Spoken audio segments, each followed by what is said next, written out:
So the Kim Potter verdict is in, and it was something of a surprise.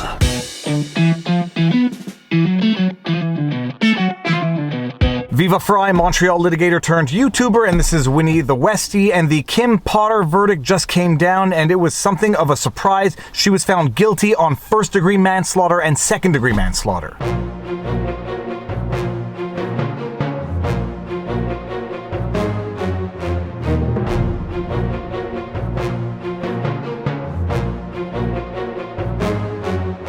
I say that this verdict came as something of a surprise to me because I followed this trial relatively closely, probably more closely than 99% of the people out there. I came in thinking guilt. I came in thinking that this is not the type of mistake that anybody could make and that they need to be punished for it. And I ultimately changed my mind, although I still understand the conviction position, but I ultimately changed my mind after having watched all of the evidence adduced during this trial. What I find particularly disheartening is watching people on the internet taking hard positions, clearly having watched none of the trial or no meaningful amount of the trial, taking hard positions as to the justified nature of this who's that? Is that my parents?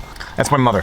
All right, taking a hard position as to the justifiability of this conviction, and it seems that we've entered a realm where we have basically trials by public opinion that is influencing the court of law. Now, for those of you who don't know, Kim Potter is the Minneapolis police officer who shot and killed Daunte Wright as he was resisting arrest. She pulled what she thought was her taser, said taser, taser, taser, in an attempt to immobilize Daunte Wright as he was resisting arrest, except she had actually inadvertently pulled her firearm, shot Daunte Wright, he crashed the car and later died. After she made what I thought was an egregious and unforgivable mistake at the time, she was caught on body cam crying, sobbing, saying, "I'm going to jail." Well, she went to trial, she was convicted, and now she is in fact going to jail.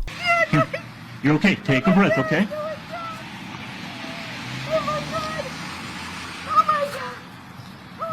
Reaching back to make it 3 rigs. I got 1 male not breathing, 1 female with facial lacerations, and then I've got another civilian car that I have not been able to check on yet. And when the story first broke and I heard the media reporting on it, I did say to myself that this smells like something of an inexcusable mistake. How does a trained police officer accidentally pull their gun thinking they were pulling their taser? And as the details started to come in, I started to pull back a little bit and say, whoa, I will wait for the actual evidence to be adduced during trial. I said this to myself more specifically after I saw the taser at issue here, and I said, my goodness, that taser looks exactly like a firearm. And I said, maybe if she did make a mistake, maybe the department itself is guilty for having tasers that look exactly like firearms.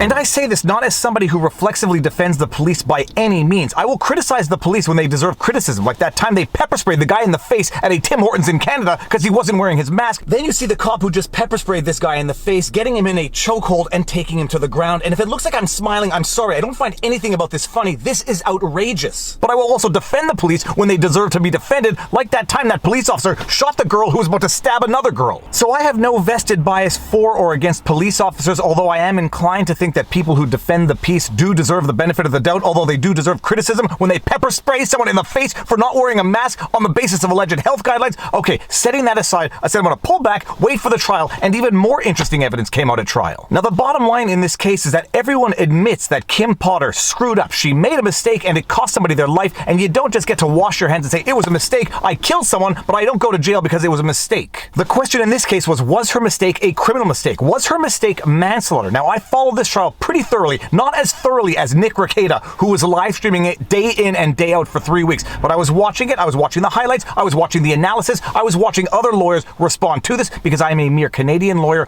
I watched all of the evidence, and I came to the conclusion after having watched all of the evidence that was adduced that no, this ought not be regarded as a criminal mistake, and the jury, by having found this to be a criminal mistake, has basically told the police officers that if you make a mistake doing your job in good faith while serving the people, we will put you in jail, literally. And I put out what I think was an undumb tweet to that effect. Viva Frei at the Viva Frei. If the police force in the Twin Cities resigns en masse in solidarity with the Kim Potter conviction, the very same jury that just convicted Potter will appreciate the consequences of this verdict. I suspect that to police, this verdict effectively criminalizes their job. Now, I totally understand and appreciate the opposite argument that yes, even though it might have been a bona fide mistake, some mistakes will land you in prison because they are just egregious, unjustifiable mistakes. I totally understand that argument. That's how I started off viewing this case. But then then I spent a lot of time actually watching the trial, actually listening to the arguments, and setting aside Daunte Wright's criminal history, which was known to the police officers at the time, which therefore explains their response to Daunte Wright trying to resist arrest again. Setting that aside because Daunte Wright's criminal history was known to the police officers as they were trying to effect his arrest, as he was resisting arrest, his criminal history was known to those cops, which might explain their response to him,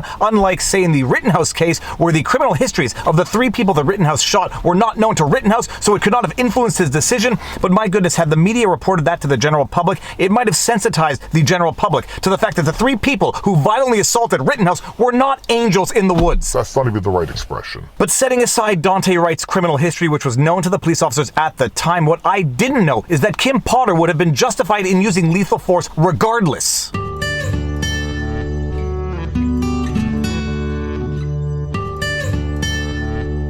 According to the defense expert, which by all accounts was much more credible than the prosecution expert, according to the defense expert, Kim Potter, under those circumstances, would have been justified in using lethal force to subdue Daunte Wright, and but for her grace in trying to go for the taser, she could have done that and would have not been found guilty under those circumstances. So the argument which I found compelling based on the evidence is that Kim Potter could have used lethal force instead of trying to use the taser. She tried to give the kid a break and go to the taser, made a big mistake, but she would have been justified under those circumstances to use lethal force.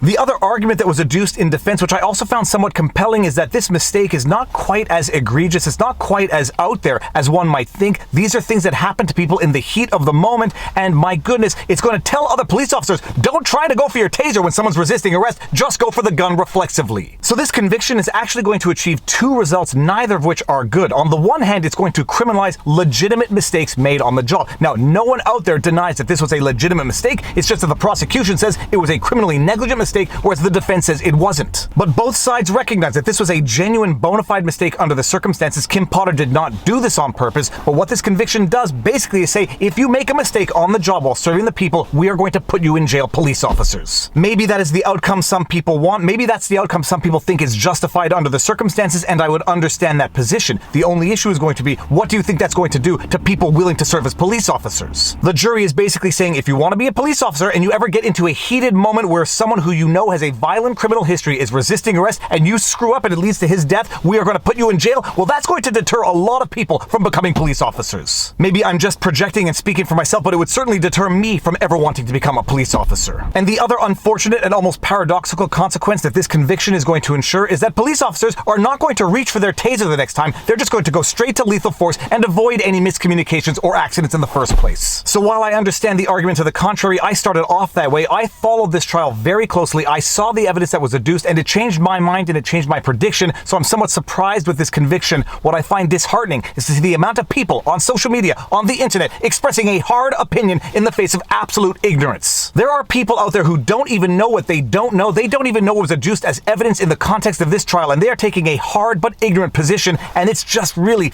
It's a little discouraging to see the way things are working these days. But that's it. Kim Potter has been convicted, and from what I understand, the first-degree manslaughter carries a maximum sentence of 15 years. The second-degree manslaughter carries a maximum sentence of 10 years. From what I understand from the opinions of much more knowledgeable American attorneys, Kim Potter does have robust appeals in the future, but nobody really wants robust appeals. They would prefer their freedom in real time, and Kim Potter did in fact request to be let out on bail. The judge said, no, I can't treat this case any differently than other cases, while some people are saying you should treat this case exactly like other cases, and under those circumstances, under the circumstances that we have at issue, most other judges might have actually let Kim Potter out on bail pending her sentencing because she has a clean record. She is not a flight risk. This was not a crime of intent. This was a crime of negligence. Most judges might have let her out, but this judge says, no, I don't care that it's Christmas. I don't care that Kim Potter has never committed a crime in her life, that she was loyally serving her community, that she's extremely remorseful, not a flight risk. No, she says none of that. She's going to jail pending sentencing. I don't care. So that is the Kim Potter update, conviction on all counts, and some people out there are going to say this is going to send a very, very bad message to would-be police officers or current police officers. We'll see if there will be any fallout from it, but we will be following this case because undoubtedly it will go to appeal, and when it does, I will be there covering it, although I'm sure Nick Rekieta will also be live streaming the appeal, so stay tuned. But if you like my videos and you like my vlogs, please be sure to like, share, subscribe, hit the notification bell, and drop a comment in the comment section below because it feeds the algorithm. Feed me Bellissimo. If you want to support the channel, we've got brand new merch with Winnie's face on it. Link in the pinned comment below. Robert Barnes and I do weekly streams every Sunday. We'll talk about this on Sunday for sure. We do weekly streams with a guest every Wednesday called The Sidebar. If you want to find us and support us on Locals, where supporters get lots of exclusive content, you can find us at VivaBarnesLaw.locals.com. all of my content is also on Rumble, so you can catch it there. But more important than anything, take care of yourselves, check in on friends and family, make sure everyone around you is doing well. Merry Christmas, Happy New Year, and now you know your vlog. Peace out.